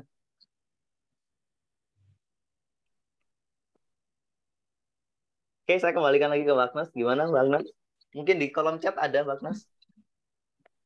Kalau di kolom chat nggak ada, Pak. Ini pertanyaan dari Pak Alif Ponti tadi banget. Bisa ditulis Pak Eko deskripsi berserah dirinya, katanya gitu. Oke, Pak Ali Ponti gitu. Kalau tujuan salah satunya itu tadi, ya Allah ini nih, sebentar. Misal kita punya keinginannya apa? Punya rumah baru. Saya ingin banget punya rumah baru, ya Allah. Rasanya senang banget kalau punya rumah. Ini ada ini. Jadi kayak gitu. Setelah itu, izinkan saya meraih itu semua, atau yang lebih baik. Atau yang lebih baik itu artinya biarkan Allah yang menyiapkan ganti yang lebih baik. Jadi, di setiap doa-doa kita, selalu diakhiri dengan atau yang lebih baik gitu. Kabulkanlah ini semua ya Allah, atau gantilah yang lebih baik. Kata-kata gantilah yang lebih baik itu adalah bentuk kita berserah kepada Allah, karena Allah jauh lebih ngerti tentang diri kita. Karena Tuhan jauh lebih paham tentang apa yang menjadi kebutuhan kita. Itu sih. Jadi sebutin keinginan kita, kemudian kabulkanlah itu semua, atau gantilah yang lebih baik. Itu Bagnas. Oke, terima kasih Pak Eko. Oke. Buat teman-teman, udah nggak ada pertanyaan lagi? Oke, gimana teman-teman? Kayaknya udah kosong ini ya Pak ya. Saya ada yang mungkin bersedia untuk sharing teman-teman selama kita belajar bareng-bareng selama setahun ini atau lebih, atau mulai pertama kali berkenalan di ruang belajar ini, mungkin ada yang mau berbagi nih, apa sih struggle terbesar yang dihadapi, kemudian bagaimana prosesnya, barangkali ada hal yang bisa dibagikan yang membuat kita bisa belajar bareng-bareng nih, gitu. Apa yang menjadi ibarat kata titik lemah kita, mungkin teman-teman sudah mulai paham, dan bagaimana cara mengatasinya gitu. Kalau saya pribadi, dulu saya adalah orang yang sangat logik, semua harus terukur, semua harus apa, sampai pada saatnya saya ngerti bahwa kita itu paling sangat lemah gitu. Ketika saya belajar membaca tentang satu teori, kebetulan saya pernah punya pengalaman yang bagus, ketemu dengan profesor yang bagus yang membimbing saya. Beliau selalu mengatakan setiap teori itu selalu punya sisi lawannya, sisi pertentangannya, sisi yang melemahkan. Setiap tesis ada antitesisnya. Ketika kamu ingin memahami sesuatu, temukan teori yang dalam tanda kutip melemahkannya, yang saling bertentangan. Maka di titik itulah kita akan belajar dengan utuh. Jadi ketika kita fanatik terhadap sesuatu, temukan yang lain yang merupakan antinya, lawannya. Pahami semuanya sehingga kita objektif. Kalaupun kita memilih sesuatu, nggak apa-apa. Itu pilihan sadar. Yang kita sadar juga bahwa pilihan itu punya kelemahan. Jadi dalam proses perjalanan semakin kita belajar, kita akan semakin ngerti keterbatasan pikiran kita, keterbatasan pengetahuan kita. Semua keterbatasan itu membuat kita jauh lebih objektif. Bisa jadi saya benar dan bisa jadi orang lain juga benar. Hanya sudut pandang kita yang berbeda. Itu makanya sering saya mengatakan metode yang saya sampaikan bukanlah yang terbaik, tapi pilih yang paling cocok untuk diri kita. Kalau nggak cocok dengan ini, nggak apa-apa. Temukan yang lainnya. Gitu. Jadi dalam belajar, perjalanan itu yang membawa saya di titik ini gitu. Bahwa dulu ego saya sangat besar, untuk mengalahkan itu memang butuh kegagalan. Butuh disadarkan bahwa saya lemah gitu. Setelah ngerti pada titik ini juga ternyata bertemu dengan struggle saya berikutnya, yakni kadang kita punya keserakahan, ingin ini, ingin itu, dan sebagainya. Dan di titik itu juga disadarkan lagi oleh Allah, bersyukur bahwa kamu terbatas. Yang itu tadi saya katakan, tangan saya cuma 2, maka genggamlah yang bisa digenggam saja. Kalaupun ingin menggenggam yang lainnya, ya lakukan bertahap. Jadi secara pribadi, 2 hal itu yang menjadi struggle terbesar saya. Saya punya pride yang tinggi dulu, saya punya desire yang tinggi, tapi di titik yang lain, kadang saya juga terjebak dengan shame yang tinggi gitu. Jadi sisi-sisi itu yang kemudian saya memperbaikinya secara bertahap, bareng-bareng dengan teman-teman di sini berbagi pengalaman, dan ini menjadi satu hal yang menyenangkan. Siapa lagi ya? Boleh dong 1 orang lagi atau 2 orang sebelum kita akhiri. Saya ingin teman-teman berbagi. Kira-kira siapa, Mbak Agnes? Silakan ditunjuk, Agnes. Siapa ini ya? Boleh teman-teman, silakan berbagi. Jadi apa sih yang insight yang didapat selama kita belajar bareng-bareng nih, selama mulai awal banget dulu kita di sini sampai dengan hari Itu ini. Mbak Fani. Mbak Fani raise hand tuh. Oh, ada Mbak Fani, Pak. Pak. Ada Mbak Fani, Pak. Silakan Mbak Fani. Silakan Mbak Fani. Oke, Assalamualaikum warahmatullahi wabarakatuh. Waalaikumsalam warahmatullahi wabarakatuh. Ya, selamat malam dan mungkin yang dengerin siaran ulang pagi, siang, sore. Di sini aku mau bagi cerita ya kemarin karena Pak Eko juga pernah berpesan untuk bisa berbagi pengalaman selama pernah ikut di ruang belajar. Yang pertama terkait bertemunya dengan ruang belajar, sebenarnya waktu dulu itu fokus pada hal yang mungkin kita menyebutnya adalah perjalanan spiritual gitu, karena selama ini yang sampai sekarang pun saya belajar terkait self development itu dimulai dari perjalanan spiritual yang aku kenal di tahun 2017 seperti itu. Nggak langsung menemukan ruang belajar sih, cuman melalui beberapa proses sehingga di tahun 2021 waktu itu ikut yang mental block dan terus belajar untuk tekun meskipun belum tekun banget, dan belajar untuk bertumbuh bareng dan belajar bareng sampai 2022 itu baru menemukan titik yang dimana selama ini tuh kayak dicari gitu. Dan ruang belajar ini pun juga kayak salah satu puzzle di mana tempat yang aku pelajari terkait spiritual itu ada di beberapa tempat lain seperti itu, dan semuanya itu kayak saling melengkapi satu sama lain. Itu yang bagiku tuh sampai sekarang itu jadi perjalanan yang luar biasa, meskipun yang struggle yang aku hadapi saat ini adalah terkait diri sendiri yang memang diri yang masih belum konsisten, terus juga segala usaha kadang merasa bahwa udah berjalan tapi ternyata yang menghambat adalah sikap diri sendiri gitu.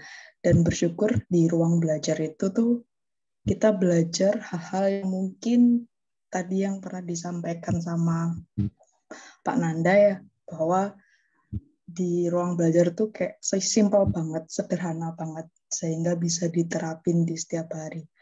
Dan memang di situ sih akhirnya berproses hingga sekarang pun juga masih berproses untuk belajar seperti itu. Ditempatkan di tempat yang baru, tempat kerja yang baru, di mana itu menghadapi hal-hal yang sebenarnya masih menjadi kelemahan saya kayak gitu. Amat sangat menjadi barrier gede saya. Cuman ya karena bersyukurnya ini kayak silaturahmi ruang belajar, jadi dapat energi untuk bisa kembali fokus. Gitu aja sih Pak Eko dan teman-teman semuanya. Terima kasih. Oke, thank you Mbak Fani atas sharingnya. Sangat menyenangkan mencermati perjalanannya Mbak Fani. Jadi mulai pertama saya bertemu, kemudian kita lakukan diskusi, menganalisa, sampai dengan membantu, dan saya banyak belajar juga dari perjalanannya Mbak Fani dan teman-teman yang lainnya yang sering diskusi. Kenapa saya berupaya untuk mensimpelkan itu? Karena memang saya lupa ada satu filosof yang dari Inggris, nggak salah, saya lupa namanya, bahwa kebenaran itu sederhana. Semua hal yang disajikan dengan cara yang sangat simpel, sederhana, itu mendekati kebenaran. Jika kita bisa menyampaikan dalam 2-3 kata, kenapa harus berpanjang-panjang kata? Jadi sebenarnya itu yang menginspirasi saya, bahwa saya mencoba melakukan sebuah formulasi bagaimana menyederhanakan ini. Gitu. Walaupun sebenarnya kalau kita mau next levelnya, ada banyak gitu. Misalkan ketika saya membahas dan mendiskusikan tentang LOA, saya sangat jarang menggunakan istilah-istilah yang banyak. Saya lebih banyak menggunakan konsep filosofisnya. Tentang nama, whatever lah, terserah gitu. Ya, itu tadi sih. Mudah-mudahan hal simple itu menjadi kekuatan besar kita di sini. Bahwa hal-hal sederhana yang bisa kita terapkan sesimpel mungkin bisa memberi perubahan yang besar. Thank you, Mbak Fani. Itu atas sharingnya. Saya senang juga bisa memulai lagi di bulan ini, di bulan Mei. Nanti kita ada 2 sesi lagi, 1 sesi ini dan nanti mungkin di akhir. Kemudian setiap bulan minimal 2 kali kita sharing ketemu seperti ini. Dan satu informasi terakhir teman-teman, Ruang Belajar sudah mulai mengaktifkan kelasnya lagi. Insya Allah di bulan ini kita akan mulai di tanggal berapa Mbak Agnes? Tanggal 28 ya? Tanggal 28, Pak. Betul. Yuk, di tanggal 28 kita sudah mulai mengadakan kelas mental block terapi. 28 sampai dengan tanggal 4 seminarnya kita berakhir di sekitar tanggal 8. Kemudian di bulan Juni kita mengadakan di akhir Juni kelas financial transformasi. Semuanya juga sama gitu, sekitar 2 sampai 3 minggu. Kemudian saya pengen membahas lagi tema tentang LOA. Saya pengen ngadakan lagi tentang kuantum afirmasi. Nanti mungkin juga di sekitar bulan Juli. Jadi setiap bulan insya Allah ada kelas-kelasnya lagi gitu. Setelah hampir kemarin 4 bulan kita nggak ada kelas secara reguler, ini gini. Buat teman-teman yang sudah ikut, silakan resit, duduk kembali. Kita belajar bareng-bareng. Ada hal-hal baru yang mungkin bisa kita perbaiki. Kita mengulang lagi buku kerjanya, utamanya buku kerja tentang financial transformasi, itu sudah saya perbaiki teman-teman, dan insya Allah saya buat lebih simpel, nggak sepanjang yang dulu lumayan panjang, tapi ini saya buat lebih pendek, tapi mudah-mudahan punya dampak yang besar untuk kita semua. Oke. Ada lagi yang mau sharing? Atau cukup saya akhiri, mungkin nanti kita lanjut sharingnya di sesi kelas berikutnya. Ada Mas Eko. Silakan. Alhamdulillah. Thank you. Apa Mas Eko? Selamat Hari Raya, Mas Zai dan Batin. Sama-sama. Sahabat-sahabat Ruang Belajar. Makasih Pak Khairul. Sama-sama. Ya, Alhamdulillah. Malam ini kongsiannya yang cukup mantap sekali. Bagi saya isinya lebih pada daging bakar. Kerana soalan yang ditanyakan oleh sahabat-sahabat dan perkongsian hari ini amat bermakna bagi saya, kerana semuanya apa yang saya sedang lalui, tengah lalui dan telah lalui. So seperti keadaan Pak Rahmat, soalan yang ditanyakan oleh Alif Ponti dan Bu Fani, semuanya dikatakan berkaitan rapat dengan saya. Alhamdulillah, malam ini semua permasalahan yang saya ada sedikit sebanyak memberi saya petunjuk dan jawapan untuk bagaimana saya lalui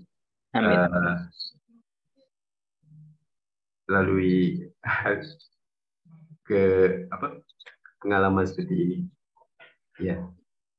So terima kasih juga Mas Eko kerana berkongsi dengan kami semua tentang roadmap yang akan dilalui oleh Ruang Belajar. Bagi saya tentu sekali saya akan participate lagi sekali, kerana terlalu banyak yang kerana saya masih dalam proses belajar dan ilmu-ilmu yang di-share ini amat bermanfaat bagi saya. Saya rasa itu saja. Terima kasih informasi yang di-sharekan pada hari ini. Ya, terima kasih semua kerana menjayakan program pada malam ini. Ya. Amin. Thank you Pak Khairul. Mudah-mudahan semua keluarga yang ada di Malaysia sehat semuanya, perjalanan lancar. Alhamdulillah. Oke. Ini Pak, ada Pak Nanda. Ya, Silakan Pak Nanda. Oke, terima kasih Pak Agnes. Mungkin 1 menit sebelum kita undur diri semua. Seperti yang telah tadi dipaparkan, bahwasanya tidak ada kebenaran yang mutlak mungkin ya begitu. Betul. Artinya kebenaran bersifat subjektif, benar menurut kita belum tentu menurut orang lain. Sebaiknya juga begitu gitu. Di samping tadi yang saya sampaikan dengan ruang belajar ini, dengan materinya yang simpel, saya juga cukup tertarik dengan figur Mas Eko, karena Mas Eko menempatkan pribadinya adalah sama-sama belajar, karena ini sangat relevan dengan quote-nya Nabi Muhammad mungkin ya. Kita mengistilahkan dengan sebuah hadis, seindah-indahnya belajar adalah mengajar gitu. Jadi figur Mas Eko menempatkan di sini juga bukan hanya sebagai pengajar, tetapi adalah bagian dari murid itu sendiri. Saya sangat terkesan gitu. Jadi itu seindah-indahnya belajar adalah mengajar. Terima kasih Mas Eko gitu, kita belajar bersama-sama di sini. Makasih Pak Nanda. Iya, benar, belajar bareng-bareng. Sebenarnya yang saya angkat tema ini juga hal yang sedang saya alami beberapa waktu yang lalu. Saya kemudian berpikir mungkin ada orang yang mengalami ini, maka saya kemudian memformulasikannya. Saya juga tadi sudah berbagi bahwa caranya ya rehat, nanya ke diri sendiri, dengan mengistirahatkan diri dengan 3 cara ini. Jadi ini sebagian yang saya lalui dalam proses saya, kemudian saya sajikan di sini. Jadi kita semua belajar prinsipnya itu. Tidak semua yang saya sampaikan benar-benar benar gitu. Maksudnya bisa jadi ada hal yang butuh dikoreksi dan diperbaiki, dan itu sangat saya terbuka di situ. Oke, thank you Pak Nanda. Terima kasih teman-teman semuanya. Mudah-mudahan semuanya sehat selalu. Amin. Ketemu lagi insya Allah di tanggal 28 di kelas mental block terapi. Silahkan kalau mau bergabung kembali. Buku kerjanya nanti ada sedikit update, jadi teman-teman bisa mungkin kita bareng-bareng melalui lagi, berproses bersama lagi di situ. Kemudian bantu sharing juga teman-teman, untuk barangkali ada sahabat-sahabat kita yang bisa mendapatkan manfaat lebih dari kelas-kelas dan diskusi yang kita lakukan di malam ini. Terima kasih teman-teman. Satu hal lagi, insya Allah mungkin teman-teman yang di Jakarta di tanggal 21 saya ada acara ke sana. Mudah-mudahan berjodoh untuk kita bertemu, berdiskusi lagi. Thank you teman-teman. Baik Mas Eko, terima kasih. Assalamualaikum warahmatullahi wabarakatuh. Saya kembalikan ke Mbak Agnes. Terima kasih Mas Eko. Waalaikumsalam. Terima kasih Bu. Terima kasih Bapak dan Ibu yang telah mengikuti webinar ini dari awal sampai akhir. Dan bagi Bapak Ibu yang tadi belum bisa bergabung mulai awal, insya Allah nanti pasti akan kami kirim rekaman Zoom-nya ya Pak ya, di grup. Juga mohon maaf kalau ada salah-salah kata dari saya. Semoga materi kali ini yang disampaikan bermanfaat buat kita semua. Sampai ketemu lagi di webinar-webinar dan kelas ruang belajar lainnya ya. Saya Agnes sebagai moderator mohon undur diri ya. Wassalamualaikum warahmatullahi wabarakatuh. Waalaikumsalam. Terima kasih Mas Eko. Waalaikumsalam. Terima kasih Mas Eko. Thank you teman-teman.